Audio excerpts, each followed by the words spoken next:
So let's start with Mecca. Why do I want to start with Mecca? You'll see why. Mecca is enormously important. Remember, Islam is dependent on 3 legs. You take out one of the legs, the other 2 collapse. So if you start with the book, the man, and the place for the 3 legs, if you start to confront Mecca, it starts to teeter. Once you shut down Mecca, everything else collapses. Because if there is no Mecca, then it doesn't matter who Muhammad is or what the name is or where you find him, he's not in Mecca. Right? And if he's not in Mecca, then what Muhammad are we talking about? And it doesn't matter what Quran we're looking at, it's not from Mecca. If it's not from Mecca, bingo, then you got a different Quran. So let's shut down Mecca first. Let's begin with Mecca and let's see what we can find. Now this is what they claim. According to the traditions, according to the standard Islamic narrative, Mecca is where Adam and Eve are thrown down to. In chapter 7, verse 24 in the Quran, they're thrown out of the Garden of Eden down to Mecca. So obviously this is the oldest city in history, right? You have to have people to have a city. And there's no one before Adam and Eve. So it's obviously the oldest city in history. It's where Abraham lived according to chapter 21 of the Quran, verse 51 to 71. That's 1900 BC. Therefore, it had to have existed then. Sorry, let's go back. It's also the center of trade, north, south, east, and west. So it should be one of the best known and best documented places in history. Now, it's also, according to the Quran, the center of history. But here's the problem. Open up the Quran and see if you can find that word Mecca in it. You'll only find it one time, in chapter 48, verse 24. So it's not a book, it's not a place that's referred to very often, except for once. It's the place of the prophet. So let's look and see what it says about the place of the prophet in the Quran. Well, that's the mother of all settlements, according to chapter 6. It's where Adam and Eve were cast to, according to chapter 7. It's where Abraham lived, according to chapter 21. It's where Muhammad was born. And it was also where Mecca became the center of the Qibla, the direction of prayer, according to chapter 2. Now, the above imply people have lived there from the very beginning. Yet the only reference we can find is chapter 48, 24. If it's such an important place, why is there only one reference? If you look at the traditions, which are written much later, they're written in the 9th and 10th century, Mecca now does exist. That's not a problem. But take a look at where it places it. Notice what the traditions say. This place of the prophet, which is Mecca, is in a valley and has a parallel valley. It has a stream. It has ruins of a pillar of salt right outside it. It has fields and trees and grass and fruit and clay and loam and olive trees. Folks, that looks like it's pretty verdant.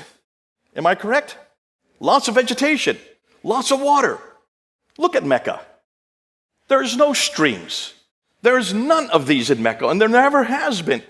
Historically, it's never had water. So obviously, whatever the traditions are referring to, it's not the Mecca we know today.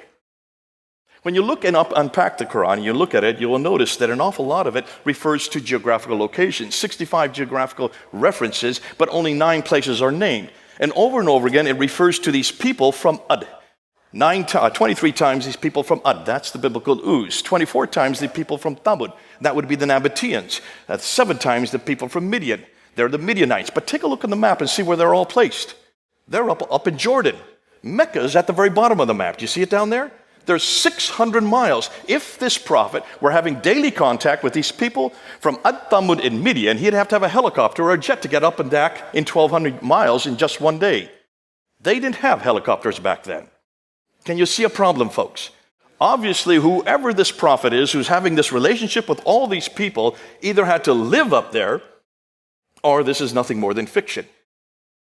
When we look at the prophets, prophet after prophet, Adam and Eve, Seth, Ishmael, Noah, Hud, Saleh, Queen of Sheba, Daniel, they were all buried in Mecca. Over almost 300 prophets are buried in Mecca. Now, when they're buried in a kneeling position so that they continue to be preserved in that kneeling position. If that were the case, then they still should be there today. Am I correct? So look at all the enormous amount of building that's going on around Mecca. That building that you see there, that tower, is the 4th highest building in the world. When you look at it, you will notice all the buildings around it. You have to have huge foundations in order to build something that high. As they're building these foundations, they should have come across one prophet. They haven't found one, suggesting that none of these prophets were buried there. If the above were true, this would mean that almost all of the Bible would have to be rewritten, as all of our prophets are 600 to 1,000 miles further south. So when is the first reference you can find to Mecca? It comes from the Apocalypse of Pseudo-Methodius Continuato Byzantia Arabica 741 AD. Muhammad died in 632, if he even lived.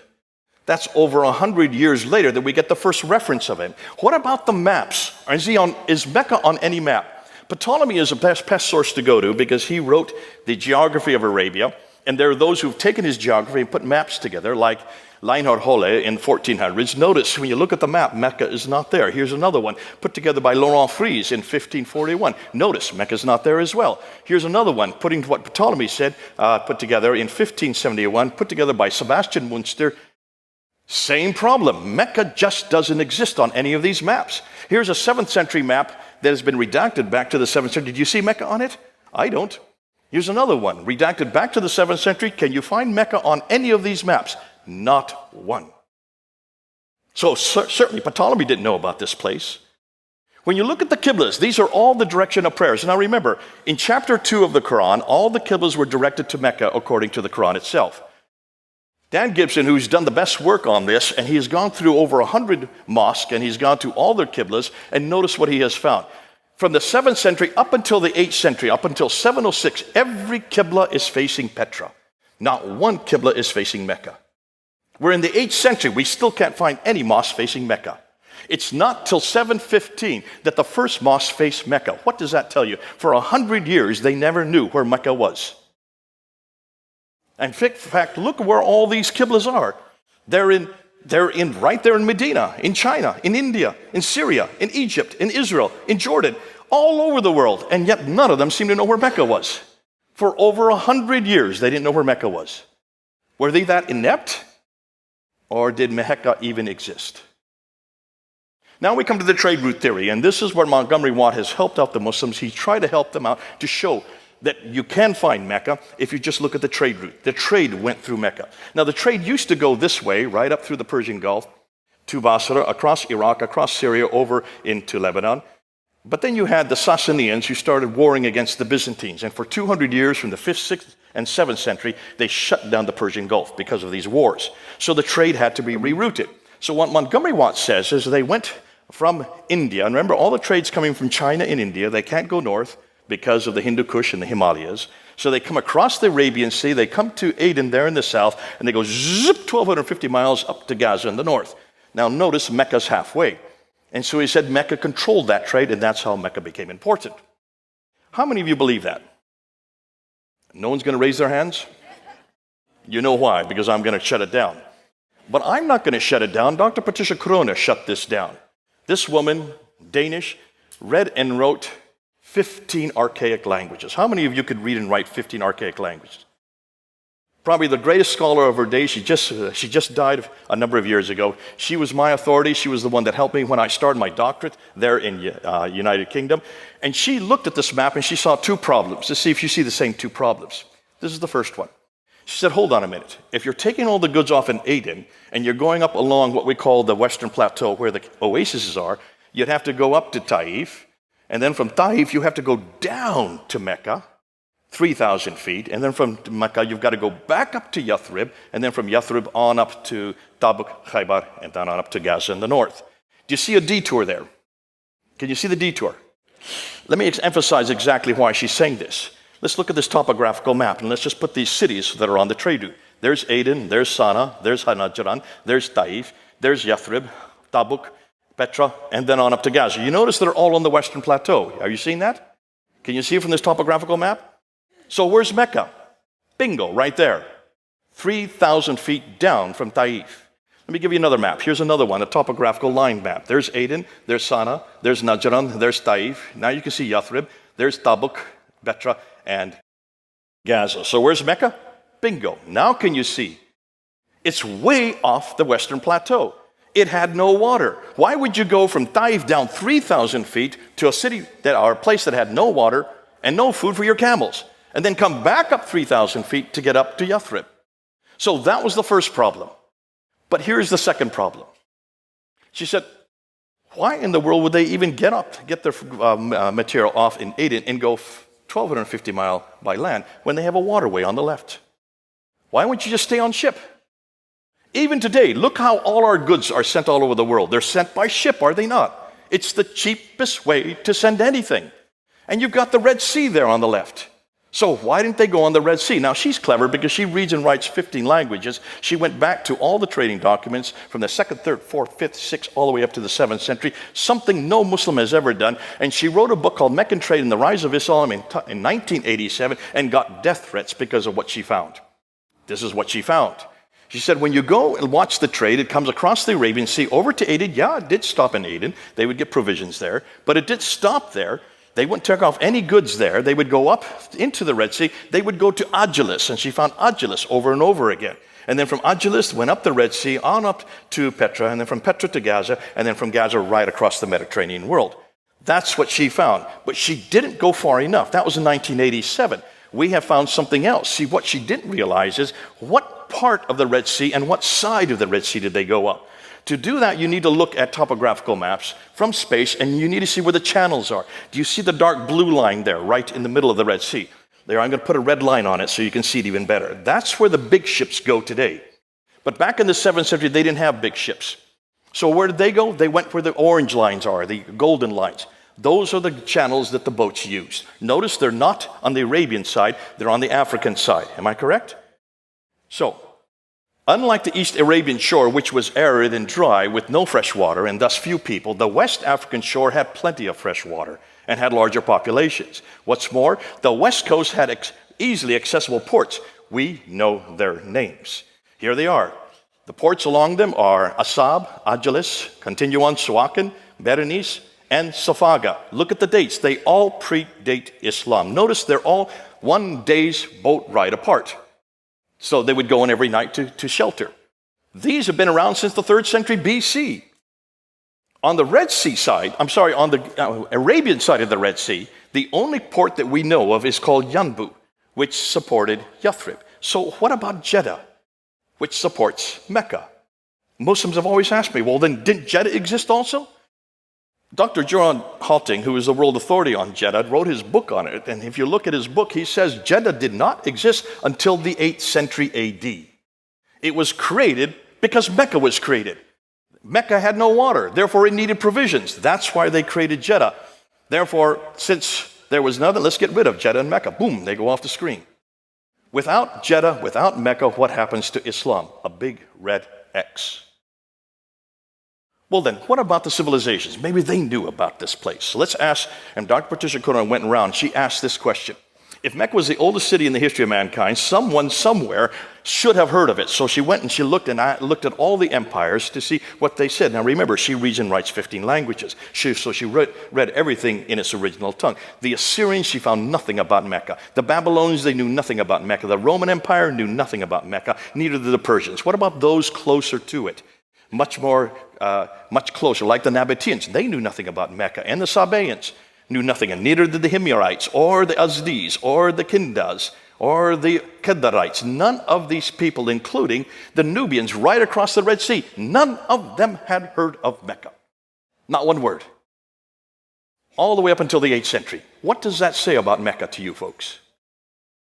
If it is the center of history, if it's the oldest city in history, if it's where Abraham lived, if all the trade now, north, south, east, west, is going through it, why had no one heard of it? Well, what about the other cities that were in that area? Let's ask and see if they are, because there are a lot of cities in that area, or towns, not really cities, they're hamlets. And let's see if history knows about them. Let's look at Najran, which is about 400 miles south of it. It's a small little town. But Strabo talks about it, Pliny the Elder talks about it, Ptolemy talks about it, Aretas, all of it, it's well known. What about Sana and Taif and Yathrib and Khaybar that are right near Mecca? Yes, they're well known.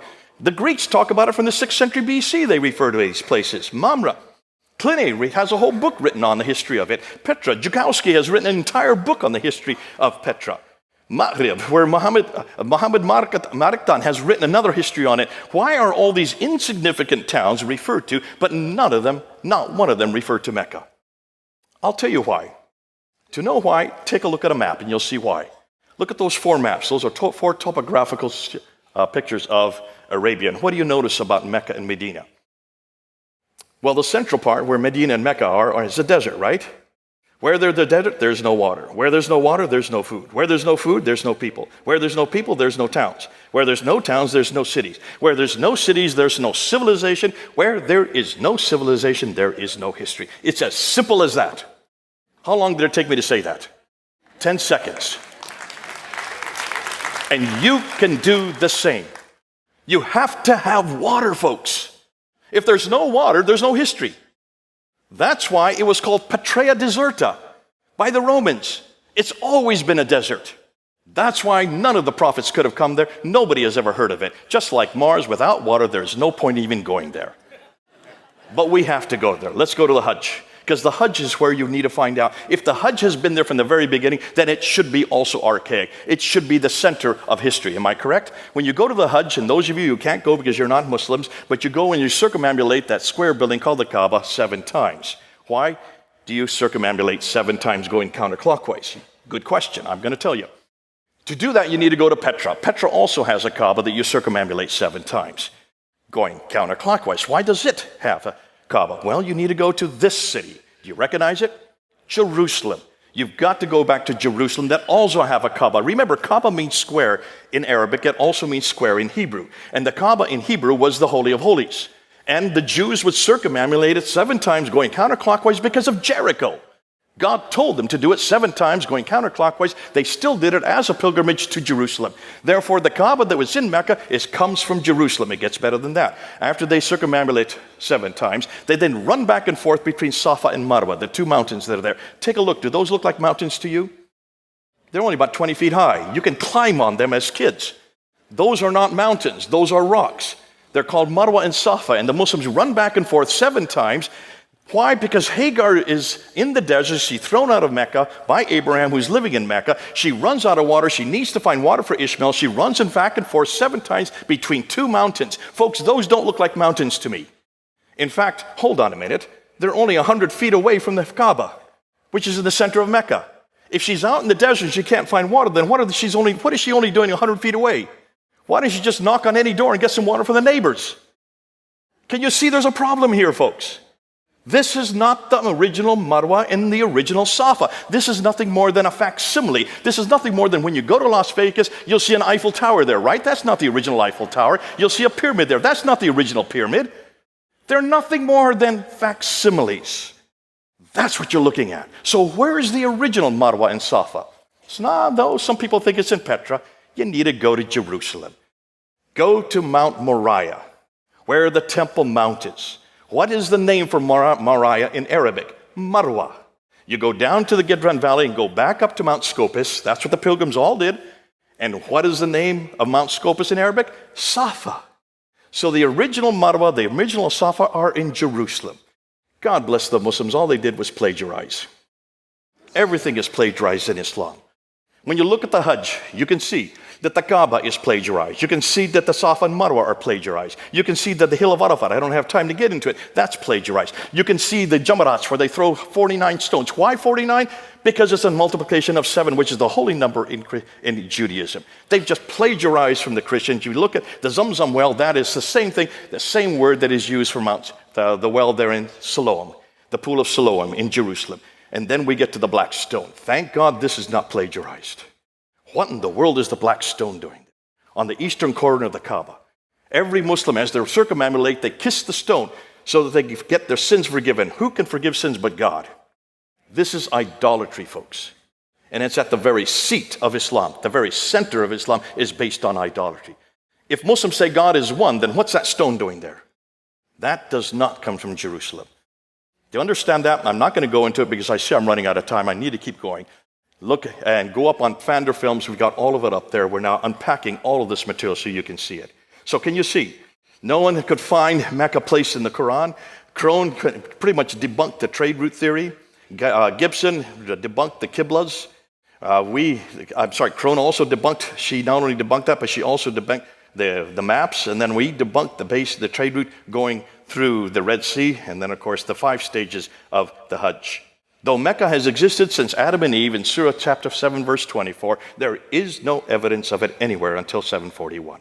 And everything we now find in Mecca, we could find previously in Petra, and now even earlier in Jerusalem.